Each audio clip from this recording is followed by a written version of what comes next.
Success is a double-edged sword. For 30 years, Toyota didn't just build cars. They built an empire of reliability. They were the gold standard of engineering, the masters of the just-in-time manufacturing process, and the brand that everyone, from suburban families to desert explorers, trusted with their lives. But in the boardrooms of Aichi, Japan, a dangerous, heavy silence is growing. While Tesla and the rising Chinese giants are racing toward a fully electric future, Toyota is placing a massive, controversial, and perhaps fatal bet on something else. Is it a masterstroke of Japanese wisdom? Or are we watching the slow-motion collapse of an industrial legend? This is a story of pride, of technological stubbornness, and of a king who refuses to admit the world has changed. Today on Wikivedia Plus, we will investigate the high-stakes gamble of the Japanese car industry. Let's dive in.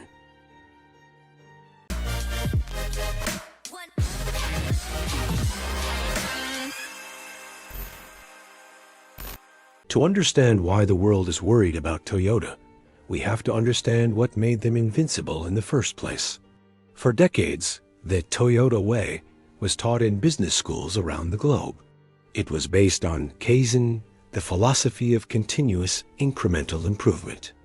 Toyota didn't innovate by making radical, sudden jumps.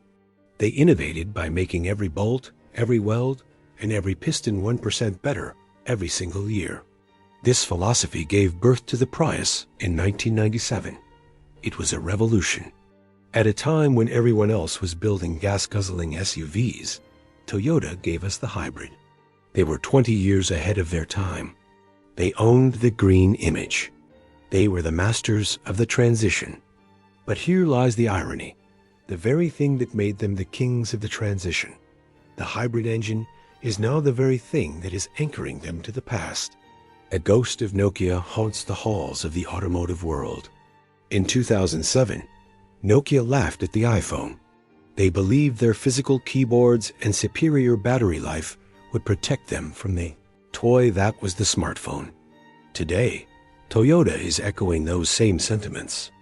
Akio Toyoda, the grandson of the founder and the man who led the company for years, has been a vocal critic of the EV-only narrative. He calls it a silent majority concern, arguing that the world isn't ready for pure electric vehicles, that the infrastructure isn't there, and that hybrids are the more rational choice. While he is logically correct about infrastructure in many parts of the world, he is missing the cultural and technological shift. History doesn't care about logic when a revolution begins. It only cares about momentum. And right now, the momentum is moving away from the internal combustion engine at a speed that has left the Japanese giant breathless. The threat isn't just coming from Silicon Valley anymore. It's coming from the East, with a ferocity that Toyota never anticipated. Enter BYD. A decade ago, BYD was a battery company that happened to make cheap cars. Today, they are a technological titan that controls the entire supply chain. From the lithium mines to the microchips, BYD builds almost everything in-house. This vertical integration allows them to build high-quality, fully electric cars at a price point that Toyota simply cannot match. In markets like Thailand, Australia, and even parts of Europe territories that were once Toyota strongholds, the shift is visible. Younger buyers don't want a reliable hybrid that reminds them of their parents' car. They want a software-defined, hyper-connected, fully electric vehicle. The Japanese quality seal, which was once an impenetrable shield, is being pierced by Chinese speed and Chinese software. Then, there is the hydrogen gamble. For years, Toyota has funneled billions of dollars into hydrogen fuel cell technology. They bet on the Mirai, believing that hydrogen was the true clean fuel of the future. But while hydrogen has potential for heavy trucking and shipping, it has failed miserably in the passenger car market. The infrastructure is non-existent. The physics of transporting hydrogen are a nightmare, and the efficiency compared to batteries is laughable. Yet, Toyota doubled down.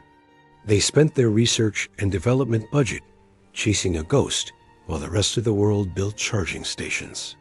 This misallocation of resources might be remembered as one of the greatest strategic blunders in industrial history. It wasn't just a wrong turn. It was a wrong turn that lasted 10 years. Why the hesitation?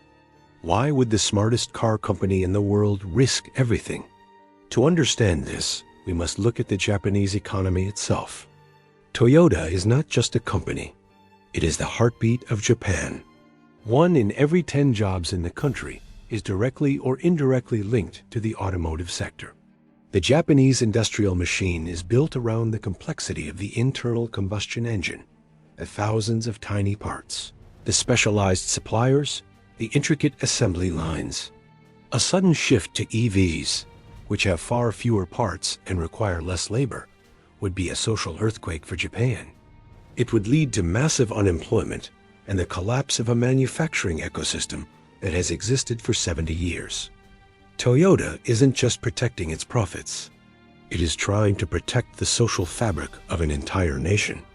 But can you stop a global technological wave just to save your local economy?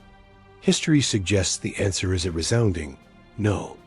As the pressure mounted, the world saw a rare sight, a leadership shakeup. Akio Toyoda stepped down as CEO, handing the reins to Koji Sato. The message was clear. Something had to change. Toyota has since announced a catch-up plan, promising a massive lineup of EVs and a solid-state battery breakthrough by 2027. This is their Hail Mary pass. If Toyota can truly deliver a solid-state battery one that offers 1,200 kilometers of range and charges in 10 minutes, they will not only catch up, they will win. But breakthroughs in the lab are very different from mass production on an assembly line. Many experts remain skeptical. Is it a genuine technological leap? Or is it a desperate PR move to keep investors and dealers from jumping ship? The stakes couldn't be higher. We are witnessing a battle for the soul of the 21st century industry. If Toyota falls, it won't just be the end of a car company. It will be the end of the Japanese century. It will signal a total shift in global power toward China and the US tech sector. The silence in the factories of Aichi is no longer peaceful.